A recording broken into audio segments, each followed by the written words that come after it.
Oi, eu sou Paula Medeiros e começa aqui a Revista da Câmara. Em menos de meia hora, as notícias que foram destaque na semana.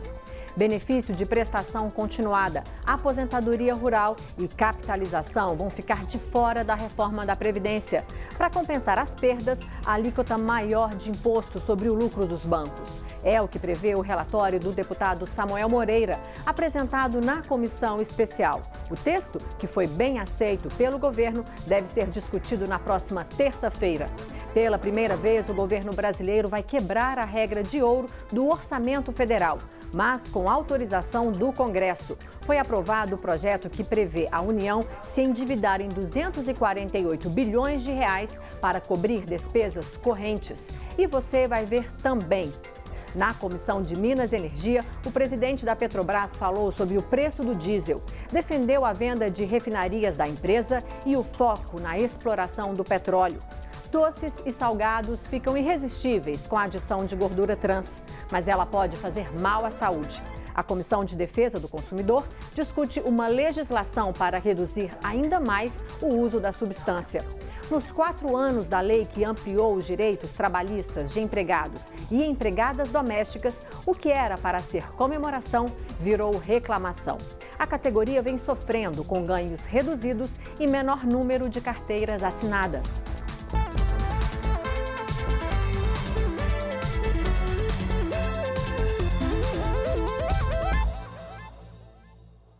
Benefício de prestação continuada, aposentadoria rural, desconstitucionalização e capitalização vão ficar de fora da reforma da Previdência. Para compensar as perdas, a alíquota maior de imposto sobre o lucro dos bancos. E a economia prevista em 10 anos ficou perto de 915 bilhões de reais. Na semana que passou, foi apresentado na comissão especial o relatório final do deputado Samuel Moreira, com modificações em relação à proposta original. O processo de discussão do texto, que em geral foi bem recebido pelo governo, começa na próxima terça-feira, como mostra o repórter Thiago Ramos. As linhas gerais da proposta do governo Bolsonaro estão mantidas. A idade mínima de 62 anos para as mulheres e de 65 para os homens continua lá. A proposta original falava numa regra de pontos para a aposentadoria. Cada um vai ter que somar a idade que tem com o tempo que contribuiu para o INSS. Isso também está mantido. A pontuação final também. 100 para mulheres e 105 para os homens. A outra opção, que serve apenas para quem está muito perto de se aposentar, também ficou. O pedágio vai ser de 50% do tempo que falta para contribuir. Outra linha geral que foi mantida, a criação de faixas de contribuição de acordo com o tamanho do salário. Essas faixas aí na sua tela são para quem tem carteira assinada. Para os servidores públicos, há faixas específicas, mais altas. Quem recebe acima do teto vai ter que pagar 22% para a Previdência. O valor da aposentadoria também vai depender daquela conta desenhada lá no começo. Quem contribuiu por 20 anos tem direito a receber 60% da média de todos os salários que recebeu ao longo da vida. Cada ano a mais trabalhado dá mais 2 pontos percentuais nessa conta. Para chegar aos 100%, vai ser preciso contribuir por 40 anos. As linhas gerais estão aí mantidas, mas os detalhes não. Por exemplo, a proposta original falava no mesmo tempo de contribuição para homens e para mulheres, 20 anos. O tempo para elas foi reduzido. A proposta do relator é que seja de 15 anos. Outra mudança importante é para professores. Hoje eles precisam cumprir uma única condição: ter 25 anos de contribuição se for professora e 30 anos de contribuição se for professor. Isso aí não muda, mas agora também haverá uma idade mínima. O governo Bolsonaro propôs que ela fosse de 60 anos. A alteração aí é reduzir a idade de 60 para 57, no caso das professoras. O relator da reforma da Previdência, deputado Samuel Moreira, do PSDB de São Paulo, já vinha falando que alguns pontos ficariam de fora do texto. Mudanças no BPC, na aposentadoria rural e o sistema de capitalização, de fato, não entraram. Estados e municípios também, mas nesse caso, com chances de voltar. Se isso sai da conta, há outros pontos que entram. Bancos vão ter que pagar mais impostos e parte do dinheiro que ia para o BNDES agora vai para o regime geral de previdência. Com essas duas novas fontes, a expectativa é de arrecadar cerca de 250 bilhões de reais nos próximos 10 anos. Aí vale a pena lembrar a conta inicial da economia prevista para a reforma da Previdência, que era de R$1 trilhão. Com todas essas mudanças propostas, de acordo com as contas do relator, a economia vai ser de 915 bilhões de reais. Nós não terminamos o trabalho, isso foi uma etapa. Ainda haverá agora apreciação pelos deputados, haverá ainda um voto complementar que eu poderei fazer ainda após a discussão, colhendo ainda mais a contribuição dos deputados, né, para melhorar ainda mais o relatório, que já veio com a contribuição deles, e agora lutar para que a gente possa se entender. A capitalização foi derrotada, o BPC foi derrotado e os rurais vão permanecer com a sua aposentadoria. Nós vamos brigar pelo BPC, nem que seja com um momento diferente, iremos fazer um destaque sim, para manter o BPC. Esse sistema atual de repartição piramidal, ele é insustentável. Não tem como continuar. Nós estamos reformando ele hoje, mas mesmo com 1 trilhão de economia, logo aí adiante vamos ter que reformar outra vez. Não podemos colocar na regra de transição o mesmo pedágio, ou seja, o mesmo tempo a mais de contribuição para quem tem estabilidade, que é o servidor público, para aquele que vive à mercê do emprego ou desemprego ou do subemprego, que é o beneficiário do regime geral da Previdência. Vamos trabalhar para buscar apoio com os governadores, para incluir também os estados e municípios. Pois é, e essa reinclusão de estados e municípios na reforma da Previdência pode acontecer numa emenda de plenário no dia da votação da proposta, data que ainda não está fechada. Para o presidente da Câmara, deputado Rodrigo Maia, é uma questão de acordo. Reunidos em Brasília no 5º Fórum dos Executivos Estaduais, 25 dos 27 governadores presentes concordaram que estados e municípios precisam fazer parte da reforma. Pelo menos foi esse o discurso oficial. A Previdência dos estados está em xeque. O déficit nos regimes de aposentadoria e pensão dos servidores estaduais já atinge 100 bilhões de reais por ano. Até 2060, o rombo poderia ser quadruplicado se nada for feito. E essas são informações de uma carta pública divulgada recentemente por 25 dos 27 governadores. Em Brasília, para o 5º Fórum de Governadores, Ronaldo Caiado, de Goiás, chegou à reunião com uma proposta alternativa para estados e municípios. Essa regra que prevalece para a União, ela possa, por prerrogativa do governador, ser implantada nos estados e municípios. Aquele governador que achar que não, continue como está. Aquele prefeito que achar que não deve também aderir a essas novas regras, continua como está. Os que acham que realmente precisam dessas novas regras, ele vai baixar o decreto e vai implantar esse sistema. O governador do Rio Grande do Sul pensa diferente. Eduardo Leite, do PSDB, acredita que estados e municípios devem ser incluídos, sim, na reforma. Uma reforma consistente que garanta que municípios e estados não vão quebrar é fundamental, porque senão esses estados e municípios, uma vez que tenham sistemas deficitários, vão recorrer à União para suportarem os seus problemas fiscais. E a União é a soma das partes, significa todo o Brasil, estados e municípios que tenham feito a lição de casa, pagando a conta daqueles que não fizeram. A proposta dos governadores é eliminar privilégios. Hoje nós temos policiais militares que se aposentam aos 45, 46 anos e isso está tornando inviável, porque nós estamos pagando muito mais aposentados e pensionistas do que o pessoal da ativa. Nesta sexta-feira, o ministro da Economia, Paulo Guedes, criticou as mudanças propostas pelo relator da reforma da Previdência. Na opinião dele, abre aspas, houve um recuo que pode abortar a nova Previdência, fecha aspas. Em São Paulo, o presidente da Câmara, deputado Rodrigo Maia, comentou a reação do ministro. Nós blindamos a reforma da Previdência de crises que são muitas vezes geradas todos os dias pelo governo. Cada dia um ministério gerando uma crise. Hoje, infelizmente, é meu amigo Paulo Guedes, gerando uma crise desnecessária, no momento que o parlamento assumiu a responsabilidade sobre a reforma da Previdência. Eu acho que o ministro Paulo Guedes não está sendo justo com o parlamento brasileiro, que tem comandado sozinho a articulação para a aprovação da Previdência. A minha solidariedade com o relator Samuel, que fez um trabalho espetacular na democracia, as nossas vitórias não são absolutas.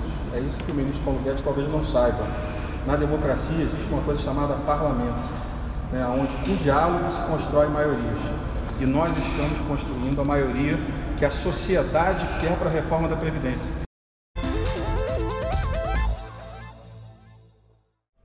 No plenário, apesar da repercussão do vazamento de mensagens trocadas entre o ministro da Justiça, Sérgio Moro, e procuradores da Operação Lava Jato, e da disposição dos oposicionistas de manterem obstrução total, o Congresso aprovou crédito extraordinário de 248 bilhões de reais para o governo pagar despesas correntes, como Bolsa Família, BPC e Plano Safra. Dini Moraes. Oi, gente. Os deputados, eles permitiram que o governo quebre pela primeira vez a chamada regra de ouro das finanças públicas. Essa regra de ouro não é nova não, viu? Ela veio na Constituição de 88 justamente para evitar que o governo faça dívidas demais, tanta dívida que não consiga pagar. Esse tipo de regra de ouro existe em praticamente todos os países do mundo para evitar esse superendividamento. E o que diz a nossa regra de ouro? Ela só pode ser quebrada se a maioria dos deputados e dos senadores aprovarem esse dinheiro extra, ou seja, esse endividamento maior do que o permitido. E o dinheiro extra que entrar no caixa, ele especificamente tem que ser usado para aquela ação que foi indicada, não pode ser usado para mais nada. Dá uma olhadinha nesse quadro que eu vou mostrar para vocês agora, para vocês verem como é que estava a execução do orçamento deste ano. Algumas despesas já tinham acabado, aí o dinheiro já não tinha mais de onde tirar. Esse Proagro, que está aí no começo, é a garantia para a safra de pequenos e médios produtores rurais. Ó, já não tinha mais dinheiro. O BPC para idosos também já tinha acabado o dinheiro. O BPC para pessoas inválidas, ia acabar em agosto. Bolsa Família para pagar lá para a região norte ia também acabar em agosto. As aposentadorias, auxílios da Previdência já não iam ter dinheiro a partir de setembro. Da mesma forma, o Bolsa Família da região sudeste e o Bolsa Família da região nordeste que ia ficar sem dinheiro já em outubro.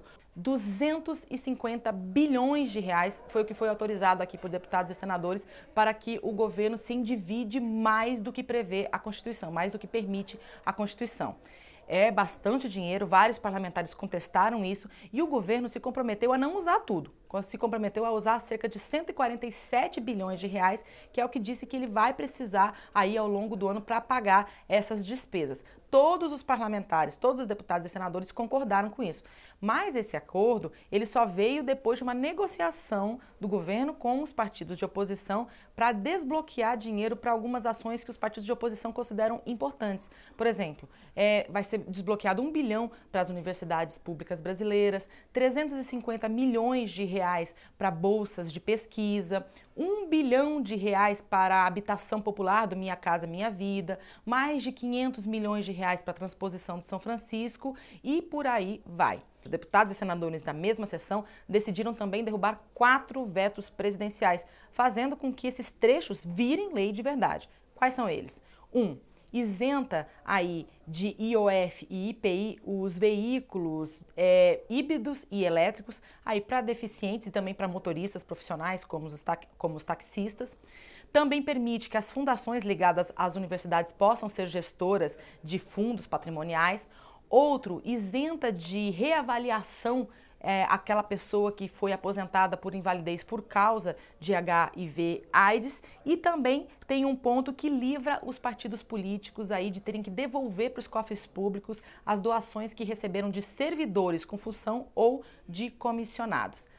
Também teve um veto que foi mantido. Isso, na prática, faz com que o governo não tenha aí que trazer para dentro do país, fazer normas próprias, leis próprias, para internalizar sanções do Conselho de Segurança da ONU relacionadas a terrorismo e a proliferação de armas em massa.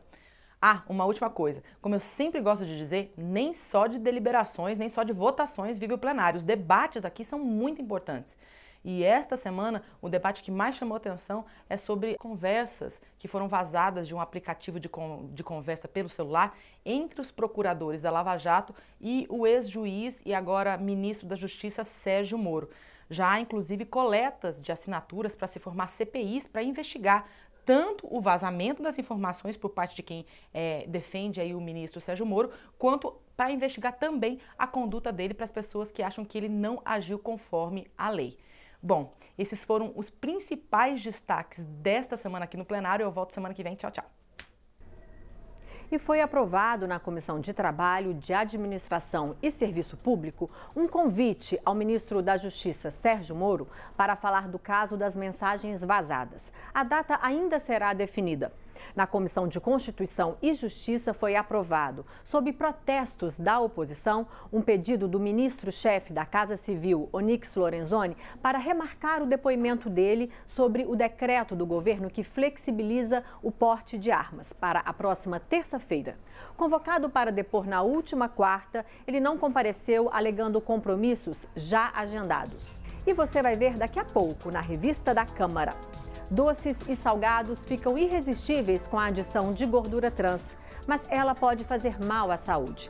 A Comissão de Defesa do Consumidor discute uma legislação para reduzir ainda mais o uso da substância. Nos 4 anos da lei que ampliou os direitos trabalhistas dos empregados e empregadas domésticas, o que era para ser comemoração virou reclamação. Em 2018, a categoria teve um dos piores anos, com ganhos reduzidos e menor número de carteiras assinadas. É só um instante.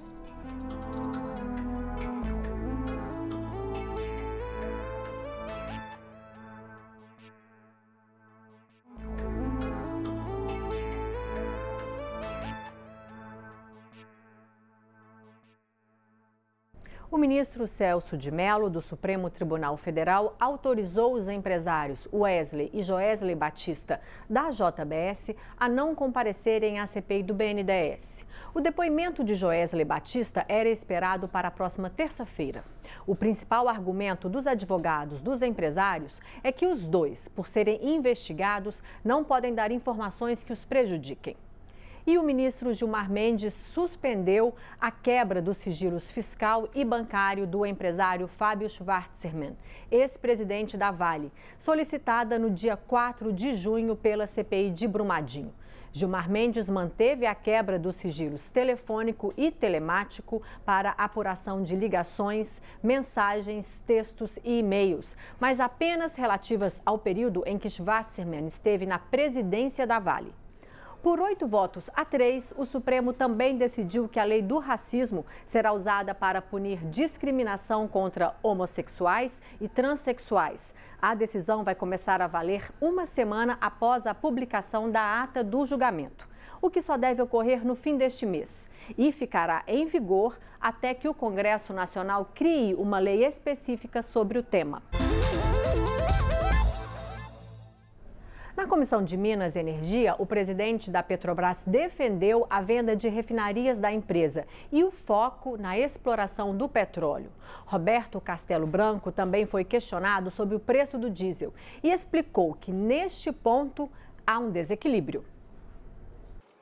O presidente da Petrobras disse à Comissão de Minas e Energia da Câmara que a petroleira tem 2 vezes a dívida média de empresas do setor.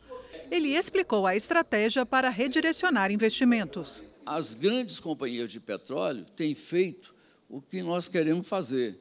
Elas reduziram a sua capacidade de refino em 30% e reduziram o número de refinarias em 50%. Elas venderam os que não achavam tão boas assim e retiveram as melhores. A Petrobras detém 98% da capacidade de refino deste país, o que é pouco usual. Monopólio é inaceitável numa sociedade livre e democrática, porque restringe a liberdade de escolha dos cidadãos. Sobre o preço do diesel, queixa dos caminhoneiros, o presidente da Petrobras disse que hoje, no país, ele está abaixo da média mundial e que o problema é o excesso de caminhões. A frota de caminhões no Brasil aumentou em 47% entre 2008 e 2017. Se a frota de caminhões cresceu muito mais do que a velocidade de crescimento da atividade econômica, se gerou uma situação clássica de desequilíbrio entre oferta e demanda. O presidente também criticou gestões anteriores. A Petrobras chegou a comprar sonda no Brasil a $600 milhões.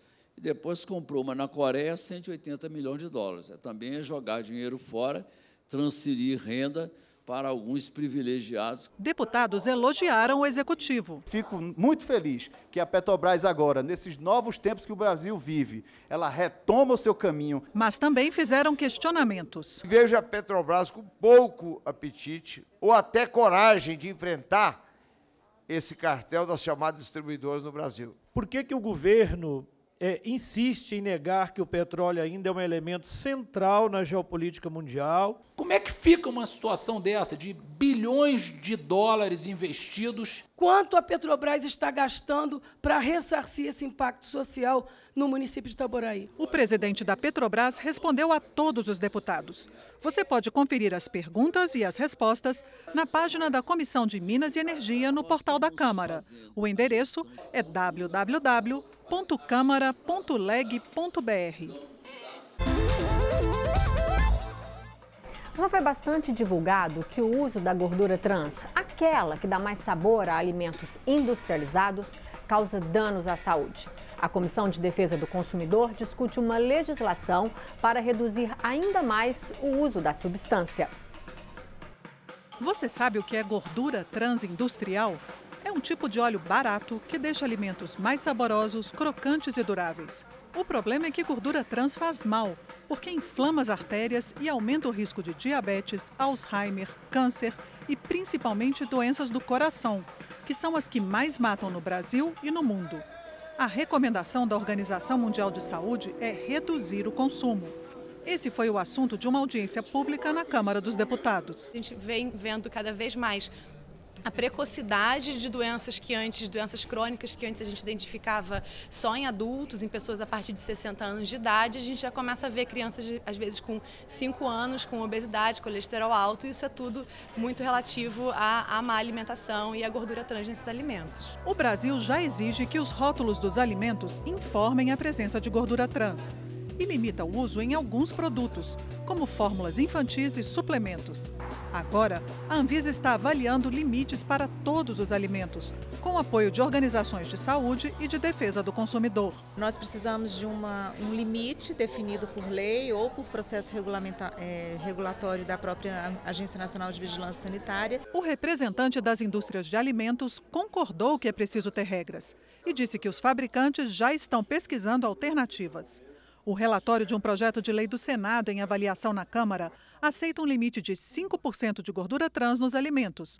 Mas os deputados da Comissão de Defesa do Consumidor vão procurar o relator para propor o limite de 2% adotado pela maioria dos países que regularam o tema e que é defendido pelos participantes do debate. Nós vamos pegar as notas taquigráficas, ou seja, tudo que foi dito aqui, promover um debate com o deputado Kim na Comissão de Constituição e Justiça. Há uma lei que dialoga com legislações internacionais dos países que já estão avançados no combate à gordura trans.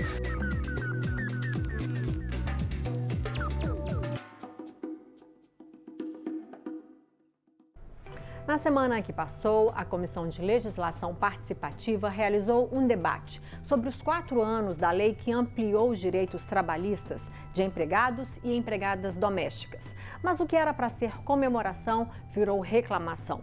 O número de carteiras assinadas é um dos menores dos últimos anos. Os profissionais sem carteira cresceram e o salário médio terminou em queda. Toinha saiu do Maranhão aos 23 anos, depois que o marido a deixou com 3 filhos. Lá, ela não conseguiu emprego para sustentar as crianças. Seguiu as dicas de uma amiga e veio tentar a vida no Centro-Oeste. Trabalhou na casa de uma família em Goiânia por 5 anos. 15 anos depois, Toinha mora em Brasília e ainda é empregada doméstica. É um serviço igual o outro qualquer.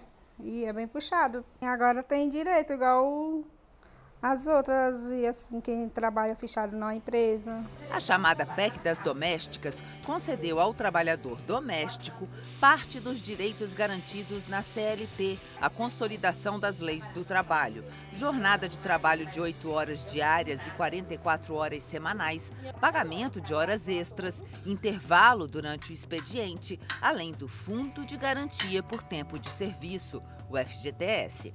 Bem merecido a gente ter mesmo esses direitos. A Comissão de Legislação Participativa lembrou o aniversário de 4 anos da lei com uma audiência pública que reuniu deputados, especialistas e a sociedade civil.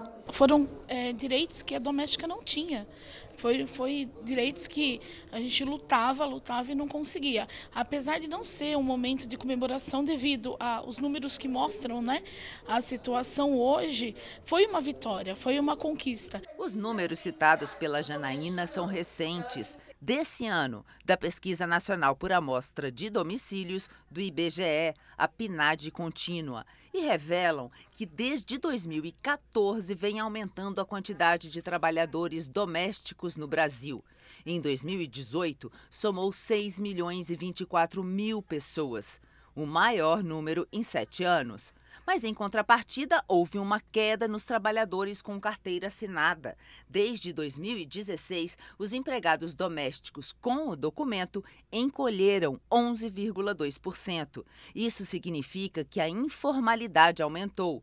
Em grande parte, os sem carteira são diaristas, cuidadores de idosos, jardineiros, motoristas. O Brasil tem mais de 6 milhões de trabalhadores domésticos, dos quais 90% é constituído de mulher e desses mais de 60% é constituído de mulheres negras. Só em 2018, 1.820.000 brasileiros foram para a informalidade. Agora o desafio é trazer essas pessoas de volta para o mercado de trabalho, com carteira assinada e direitos garantidos. Nós temos hoje projetos de lei, tanto na Câmara quanto no Senado, que tem que ser aprovado para que a gente aumente a formalidade. O PL 11.181/2018 da CLP, que prorrogue o benefício do empregador formal poder deduzir o INSS na declaração anual do imposto de renda.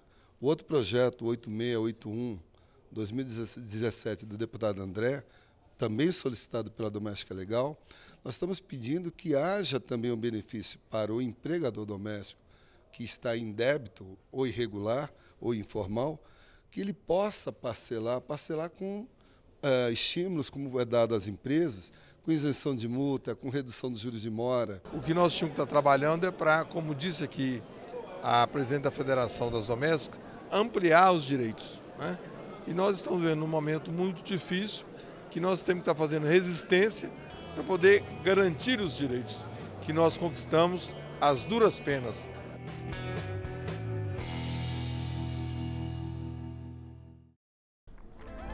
E é isso. Você pode rever a revista da Câmara na nossa programação e também pela internet, no endereço youtube.com/Câmara dos Deputados Oficial.